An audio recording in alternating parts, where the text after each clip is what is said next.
pertama ingin merasakan pendidikan di sana, juga aku ingin kabur tadi yang udah di-mention. Teteh punya pacar nggak katanya? Cara untuk menemukan apa yang pas bagi kita adalah ketika kalian terjebak dimensi waktu, ketika kalian melakukan hal itu.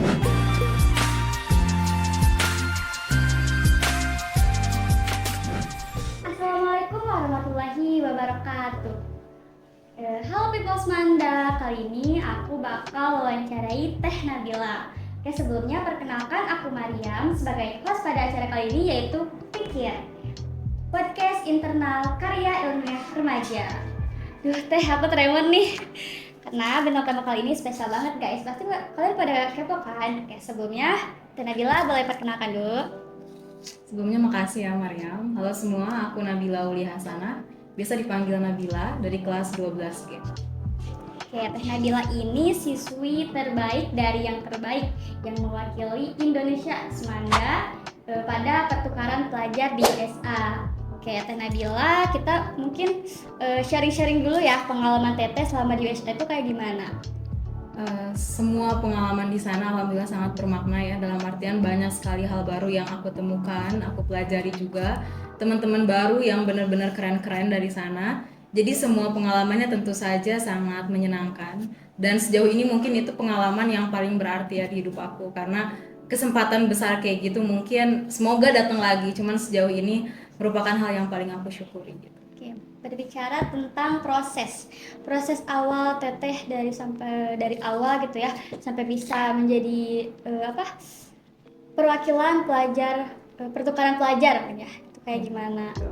Prosesnya tentu saja sangat panjang, yang mana mungkin nggak banyak orang yang tahu karena nggak dipublis juga, tapi perlu banyak orang yang tahu bahwa proses untuk dapat scholarship, apalagi study abroad gitu, karena pelajar ke luar negeri bukan hal yang mudah, yang mana banyak sekali hal yang perlu kita korbankan, dalam artian nggak instan gitu, jauh-jauh hari harus disiapkan. Dan mungkin kalau berbicara tentang durasi, aku sudah mempersiapkannya cukup lama ya, dari dulu. Study abroad is my biggest dream gitu. Mimpi terbesar aku untuk keluar negeri itu untuk belajar ke luar negeri. Jadi prepare dan usahanya sangat dimaksimalkan. Kalau harus ngejalanin satu-satu sih mungkin gak akan cukup waktu lama. Jadi aku mau bilang kalau prosesnya panjang banget ya, mungkin nanti bisa sambil kita bicarakan ke depan. Ya mungkin udah jadi goals dari kecil mungkin ya. Betul. Keren banget ya Nabila ini ya. Asik. Lanjut ke pertanyaan besar nih dari warga-warga Semanda. Katanya kepo banget nih sama Teteh. Gimana dong Teh Nabila, spill metode belajarnya dong katanya. Metode belajar sebenarnya nggak ada, sama sekali nggak ada metode belajar. Cuman ketika aku jawab ini suka banyak yang nggak percaya karena metode belajar aku mungkin apa ya gimana. Cuman aku bukan tipe siswa yang rajin dan suka belajar. Cuman aku siasati dengan memaksimalkan keikutsertaan aku ketika belajar prosesinya di sekolah. Jadi ketika KBM atau hari-hari sekolah aku berusaha maksimal untuk memahami materi yang disampaikan. Jadi gak ada metode belajar khusus karena setiap orang punya metodenya masing-masing. Tapi buat aku pribadi, metode paling efektif adalah ketika kita fokus dalam belajar, apalagi di sekolah yang telah difasilitasi kayak gitu. Oke, lanjut. Ada hal lucu gak sih Teh selama Teteh pertukaran pelajar ke luar negeri? Hal lucu ya, mungkin banyak, cuman aku nggak lupa sih maksudnya kayak apa ya yang paling lucu. Mungkin ini masuk ke culture shock ya. Jadi salah satu budaya yang bikin aku kaget di sana dan juga lucu bisa dibilang bahwa orang-orang di sana itu sangat ekspresif. Jadi mereka bener-bener gak malu buat muji kita terus, give us such a compliment gitu. Jadi dari sana mungkin bagi kita orang Indonesia yang tidak terbiasa dengan respon seperti itu, awalnya aneh dan lucu juga, kayak misal hal-hal kecil mereka suka notice gitu. Ketika kita hijabnya berubah warna atau ketika kita melakukan hal yang mereka baru lihat, mereka suka kasih pujian. Dan itu hal yang lucu karena cara mereka mengekspresikannya sangat menyenangkan kayak gitu. Mungkin itu sih bisa salah satu. Menarik ya, jadi pengen Teh. Nanti next time semoga bisa. Amin. Kayak jangan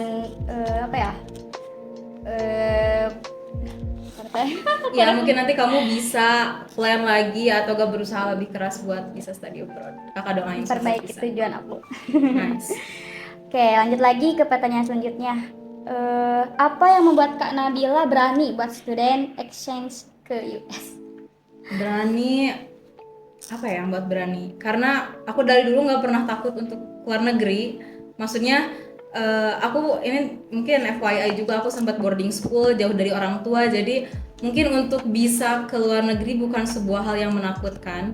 Tapi kalau pertanyaannya kenapa bisa berani sih, mungkin karena aku udah set my goals earlier gitu. Jadi udah men-set goals aku dari jauh-jauh hari dan dengan tekad yang kuat. Jadi ketakutan itu nggak muncul karena semuanya telah disiapkan dengan baik. Jadi harus takut apa lagi gitu. Lanjut lagi Kak Teh. Boleh. Lanjut. Apa yang bisa diterapkan di Semanda dari negara lain tersebut sepengalaman Teteh? Diterapkan di Semanda mungkin dari segi sistem pendidikannya ya, kalau di sekolah berarti. Sebenarnya aku nggak bisa langsung memutuskan apa hal yang bisa diterapkan karena pada dasarnya karakter Indonesia dan karakter masyarakat asing itu sangat jauh berbeda. Jadi kita nggak bisa mengeneralisasi semua hal untuk diterapkan. Jadi apapun yang terjadi di sekolah ini, di Semanda, semuanya telah berjalan dengan baik. Cuman balik lagi kepada penyesuaian siswa-siswanya. Dan hal yang paling aku suka dari belajar di US adalah kita diberikan ruang beropini yang sangat luas. Dalam artian tidak ada limitasi kita untuk terus berkembang. Seperti halnya misal di kelas, semua pembelajarannya berlangsung secara santai tapi efektif. Dan ini selalu membuat kita nyaman karena pada dasarnya belajar yang efektif dan dapat kita pahami adalah pembelajaran yang memfasilitasi kita untuk tidak takut beropini kan. Dan di US itu semuanya sangat difasilitasi untuk kita mengeluarkan pendapat dan memiliki pemikiran-pemikiran yang berbeda gitu. Dan kita tahu kalau orang-orang Indo kan punya stereotipnya masing-masing ya. Punya ruang-ruang dalam berpikir yang mana ini mungkin indikator negatifnya kita tidak memiliki kebebasan bersuara. Tapi itu bukan hal yang buruk juga. Jadi poinnya atau kesimpulannya adalah hal yang semoga harapannya ke depannya dapat diterapkan dari sekolah-sekolah, bukan hanya Semanda ya. Adalah siswa dapat berekspresi lebih luas dan mengeksplorasi banyak hal tanpa limitasi yang membuat kita takut untuk mengeluarkan semua kemampuan kita itu. Ini kalau berbelit-belit maaf, tapi misalnya contohnya ketika kita di kelas, mungkin ini relate sama teman-teman yang aktif ya. Yang mana kalau aktif itu ada kesan tersendiri bahwa terlalu aktif adalah hal yang gak bagus atau mungkin dianggap caper lah atau dianggap ambisi lah. Cuman disclaimer teman-teman bahwa menjadi aktif bukan berkonotasi jelek. Jadi jangan takut untuk terus berkembang dan mengeluarkan apapun pendapat kita yang berbeda dari teman-teman yang lain kayak gitu. Kita harus berani ya Teh ya. Betul banget. Oke, lanjut lagi. Pengen apa ya? Oh ini pertanyaannya ini. Apakah Nabila full beasiswa buat student exchange kemarin? Full beasiswa, kebetulan program aku fully funded scholarship, dalam artian 0 rupiah aku mengeluarkan uang untuk program ini. Full dibiayai. Betul, dibiayai. Mungkin info aja, aku dibiayai, disponsori oleh British Petroleum, salah satu perusahaan energi terbesar di dunia, sama dari IFS Global STEM-nya juga. Oh iya, aku dengar Teteh juga kan pernah jalan-jalan ke NASA tuh. Gimana tuh pesan-pesan atau sharing pengalaman pas jalan-jalan ke sana, ada apa gitu? Mungkin teman-teman pengen tahu kan, ada apa aja, ngapain aja Teh Nabila di sana ya Teh. NASA such a wonderful experience. Dalam artian semuanya berjalan dengan sempurna di sana. Apalagi bagi teman-teman yang sangat tertarik terhadap aerospace atau ruang angkasa, karena ya gimana ya? Ini agak susah diekspresikan karena memang sehebat itu semua yang bisa kita lihat di sana. Dalam artian kita melakukan pengalaman langsung gitu ya, melihat langsung banyak hal yang mungkin gak bisa kita temukan di sini. Contohnya aja kita di sana itu mungkin bagi teman-teman yang suka dengan ruang angkasa tahu banget dengan mission controlnya NASA pada misi Apollo tahun 1696 sama Neil Armstrong, pasti sudah banyak terkenal. Dan kemarin kita benar-benar lihat ruangan itu dan diberikan kesempatan untuk melakukan banyak kegiatan saintifik yang mana gak semua orang bisa, tapi alhamdulillah kemarin kita dikasih kesempatan melakukan hal yang sama. Jadi bisa dibilang wah seru banget, dan ya sampai sekarang sih masih belum move on. Gamon sama NASA. Pengen. Semoga bisa. Amin. Semoga yang lain juga bisa menjadi seperti Teh Nabila, berusaha. Jangan gak perlu jadi kayak aku, teman-teman bisa jadi diri kalian sendiri. Asalkan kalian bisa berusaha maksimal untuk mencapai apa yang kalian mau. Nanti bahasanya semoga bisa termotivasi dari cerita Teh Nabila ini. Semoga Jadi ya. jangan pernah menyerah, berusaha dan kuatkan tekad. Ya, oke. Lanjut lagi. Teteh punya pacar nggak katanya? Tuh, ini siapa yang tanya ya? Nggak Aduh. punya. Oke, skip aja Teh. Okay, next question. Oke. Ada nggak sih aspek budaya yang paling mempengaruhi menurut Teh Nabila untuk kesenjangan pendidikan di Indonesia, Amerika? Mungkin perbedaan yang paling terlihatnya adalah budaya adab. Tapi Indonesia di sini posisinya sebagai posisi yang baik ya, dalam artian di sana itu kita kepada guru memang harus menghormati, tapi menganggap guru teman gitu di sana itu. Jadi ke guru pun mungkin kita kadang bisa bilang Mister atau Miss gitu, tapi mostly di sana kita nyebut nama sama guru. Dan mungkin sisi positifnya adalah kita menjadi tidak takut karena kita menganggap yang mengajar kita adalah teman sebaya. Jadi kita dapat lebih berekspresi lebih luas. Tapi di Indonesia mungkin kita memiliki aturan untuk sangat menghormati guru, itu hal yang baik gitu. Itu bukan sebuah hal yang buruk. Jadi untuk poin itu sih aku sangat suka dengan budaya di Indonesia.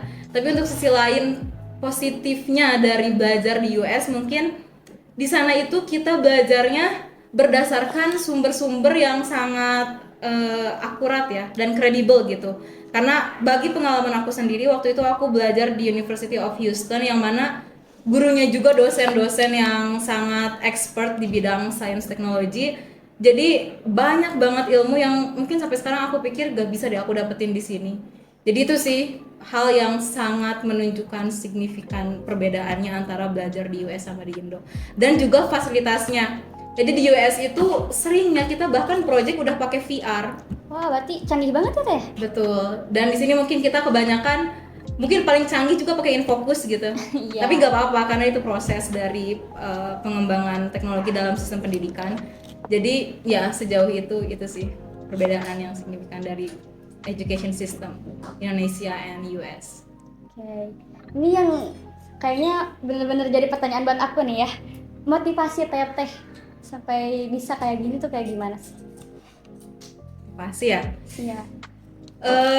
Motivasi aku adalah aku ingin kabur. Kabur dari apa? Ini aneh sih, cuman aku rasa ini bukan sebuah podcast yang harus dimanipulasi dengan jawaban-jawaban sedemikian rupa sempurna. Jadi alasan aku pengen banget study abroad atau misal melakukan pendidikan di luar negeri adalah aku pertama ingin merasakan pendidikan di sana, juga aku ingin kabur tadi yang udah di-mention. Kabur gimana Teh? Jadi mungkin banyak sekali hal yang mendesak dalam sistem pendidikan di Indonesia.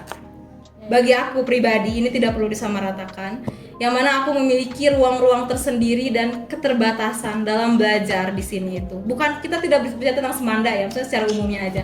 Dari aku SD, SMP, SMA aku merasa ada beberapa kurikulum atau hal yang kayaknya belum aku rasa cocok di sini. Dan selama di US aku bisa menemukan semua hal itu. Jadi salah satu motivasi belajarnya adalah aku ingin kabur dan menemukan jati diri aku selama di US, karena semua hal di sana menunjang aku untuk mengembangkan diri kayak gitu. Mungkin ini agak kontroversi gitu jawaban kabur, cuman kabur di sini dalam konotasi yang baik ya, untuk menjadi pelajar atau individu yang lebih baik dari sebelumnya kayak gitu. Ya. Gak jauh dari mencari jati diri. Gimana nih cara kita menyadari kalau kita itu punya kelebihan di mana gitu. Kita gimana ya, mencari jati diri kita itu harus kayak gimana gitu. Oke, aku nggak tahu karena aku bukan orang yang ahli dalam menemukan jati diri, bahkan sampai sekarang pun passion atau minat aku selalu berubah. Iya. Tapi itu normal ya teman-teman. Labil Mungkin ya mungkin di usia kita ini banyak dari kita menyimpulkan bahwa indikator kita menemukan jati diri adalah kita menemukan kemampuan yang tepat. Padahal aku pengen banget bilang kalau bukan itu poinnya. Tapi ketika kita menemukan jati diri adalah ketika kita merasa nyaman akan diri kita saat itu. Dan aku telah melakukannya sekarang, alhamdulillah. Dan mungkin caranya adalah gini teman-teman. Cara untuk menemukan apa yang pas bagi kita adalah ketika kalian terjebak dimensi waktu, ketika kalian melakukan hal itu. Contoh, ketika kalian suka menulis atau ketika kalian suka berhitung atau matematika ataupun itu, coba ukur seberapa lama kalian merasa bosan. atau bahkan kalian merasa terlena oleh waktu itu atau terjerat dalam dimensi waktu itu karena kalian saking menikmati prosesnya. Dan mungkin itu bisa dicoba, misalnya teman-teman suka melakukan suatu hal, terus kalian coba aja dalam waktu yang lama dan konsisten, karena kuncinya adalah konsisten ya. Dan kalau kalian merasa hal tersebut membuat kalian lupa akan waktu, berarti itu adalah salah satu indikasi bahwa ada diri kalian di situ yang belum kalian sadari sebelumnya. Lagi ya teh. Cuman mungkin khawatir jawabannya berbelit-belit, bisa di-clearin lagi aja. Jadi untuk lebih percaya diri atau lebih merasa yakin akan kemampuan kita adalah dengan kita menikmati apa hal yang kita lakukan saat itu. Oh iya, Mariam juga mau tanya perihal insecure. Teteh pernah gak sih ngerasa insecure gitu? Bahkan Mariam sendiri mungkin remaja pada umumnya gitu suka merasa insecure apabila mereka menemukan apa yang mereka lihat tapi tidak dia miliki gitu. Insecure, siapa yang gak pernah insecure? Maksudnya pasti aku juga pernah banget. Cuman insecure di sini kita jadikan sebuah hal yang baik kah? Atau bahkan menjadi aspek buruk yang mempengaruhi diri kita. Dan insecure bagi aku bisa menjadi baik asalkan kita menyadari bahwa insecure kita ini bisa menjadi ukuran kemampuan kita di mana. Dari sana dari terus merasa insecure, kita bisa mengetahui keterbatasan kita yang bisa kita kembangkan. Dan ini menjadi hal yang baik karena insecure itu tidak melulu tentang jealous ya, kan beda lagi. Insecure ini adalah rasa ketidakpercayaan diri. Dan di mana ketidakpercayaan diri ini bisa kita latih dengan mengembangkan potensi yang bisa kita miliki. Dan ini mungkin berkorelasi dengan yang tadi aku mention sebelumnya, gimana cara kita menemukan potensi dalam diri kita ya, kayak gitu. Jadi aku tentu pernah banget dan sering insecure, tapi gimana caranya aku selalu berusaha menjadikan insecurity aku ini menjadi dorongan aku untuk terus berkembang dari pribadi yang mungkin lebih baik ke depannya. Iya. Kan insecure tuh ada dampak positif, negatif juga kan. Misalnya kalau di dampak negatif kita pengen ngejar yang sesuatu yang kita nggak miliki. Jadi kayak misalnya memaksakan diri untuk apa yang kita mau gitu. Betul. Gimana? Kalau memaksakan diri untuk hal yang kita mau, kita harus ingat tujuan kita apa. Kalau mungkin tujuannya baik, gak apa-apa karena tidak semua proses berjalan dengan menyenangkan. Iya. Jadi memaksakan diri pun sebenarnya sebagai indikator kita untuk berkembang, karena karena terbiasa dan juga terpaksa sebelumnya. Jadi itu bukan hal yang buruk, tapi kita harus melihat sejauh mana hal itu akan terus baik. Kalau sekiranya hal itu telah mempengaruhi pola pikir kita dan cenderung menjadi hal yang buruk, misalnya kita menjadi terlalu memaksakan diri dan lupa terhadap tujuan awal, malah kita fokus terhadap validasi orang-orang sekitar, itu kita harus bisa mensiasatinya dengan cara mengingat kembali tujuan awal kita seperti apa dan merefleksikan diri sejauh mana kita telah bergerak, kayak gitu. Mungkin kalau dari aku sih, dari pengalaman aku, karena fase-fase kayak gini pasti ada di setiap remaja dan bukan sebuah kekurangan atau hal yang harus kalian sesali karena memang normal pada dasarnya. Kepercayaan diri ya teh. Kalau misalnya Teteh nih ya udah bagus banget bicara depan umum, gimana menumbuhkan rasa percaya diri itu? Menumbuhkan percaya diri dalam dalam berbicara maksudnya? Ya, dalam hal apapun. Kalau dalam hal apapun, aku nggak tahu karena sampai sekarang pun aku selalu tidak percaya diri, dalam artian bahkan diajak podcast ini pun susah karena aku tidak percaya diri. Tapi kalau indikasinya percaya diri dalam berbicara, mungkin aku bisa kasih jawabannya bahwa mungkin banyak teman-teman yang mengira bahwa aku bisa gitu sedikit dalam public speaking, tapi kenyataannya enggak banget ya. Maksudnya aku pun suka grogi, suka tegang dan sebagainya, tapi itu normal lagi-lagi. Cuman mungkin yang bikin aku yakin dan lebih leluasa adalah dari dulu kebetulan orang tua, mama sama papa selalu mendidik aku cara berkomunikasi yang baik. Dalam artian mereka selalu menanamkan bahwa aku hanya perlu mengatakan apa yang perlu aku katakan, enggak lebih. Juga berbicara dengan terstruktur. Jadi mungkin bahasa Sundanya nggak boleh asal gitu ngomongnya, nggak boleh asal, harus dipikirkan dulu baik-baik. Dan semua itu menjadi karakter yang telah terbentuk karena dibiasakan seperti itu. Jadi dari kecil aku jarang gitu ngomong asal atau ngomong hal-hal apalagi bahasa kasar gitu. Jadi mungkin ketika di depan publik pun karena aku terbiasa berbicara dengan lebih terstruktur, tapi belum tentu benar ya, maksudnya diusahakan terstruktur, sehingga ketika berbicara di depan umum, karena aku tahu tujuan aku dalam berbicara dan tahu apa yang akan disampaikan, dari sana rasa percaya diri akan tumbuh dengan sendirinya. Karena terbiasa, jadi Ya bisa kan iya, terbiasa itu. nah gitu. Ya tadi kan udah ada masukan, saran serta motivasi gitu ya dari Teteh. Terakhir nih buat para semua yang nonton acara ini, ada apa ya, semangat atau kata-kata gitu buat Teteh dari Teteh, sorry. Gimana? Oke, mungkin ini lihat kamera ya, apa gimana? Ya. Yang mana nih yang perlu dilihat? Mungkin buat teman-teman semua, khususnya warga Semanda, siswa-siswa, teman-teman yang lain, aku cuma pengen bilang bahwa semua kehidupan ini punya fasenya masing-masing, dan kalian tidak perlu menjadikan seseorang sebagai tolak ukur kesuksesan bagi kalian. Misalnya mungkin ada beberapa pencapaian yang telah aku dapatkan, tapi tidak menjamin semua itu adalah kompetensi yang telah aku miliki, karena semua orang punya potensinya sendiri. Jadi bagi kalian yang merasa insecure mendalam atau merasa tidak mampu, kalian harus ingat bahwa semuanya memiliki timing yang pas. Jadi tinggal menunggu waktu yang tepat dan usaha yang maksimal dari kaliannya sih. Aku yakin semua orang bisa, semua siswa bahkan bisa ke US let's say, atau kemanapun wilayah negara yang kalian mau untuk pendidikan. Aku yakin semua itu nggak ada yang mustahil, asalkan kalian memiliki tekad yang kuat dan usaha yang maksimal. Oke, terima kasih kepada Teh Nabila yang sudah menyempatkan waktunya untuk sharing pengalaman dan juga motivasi gitu ya. Semoga teman-teman bisa termotivasi ya dari cerita Teh Nabila. Jadi jangan pernah insecure, percaya diri, dan harus tidak boleh pantang menyerah. Tetap belajar, semangat. Sekian dari saya. Wassalamualaikum warahmatullahi wabarakatuh.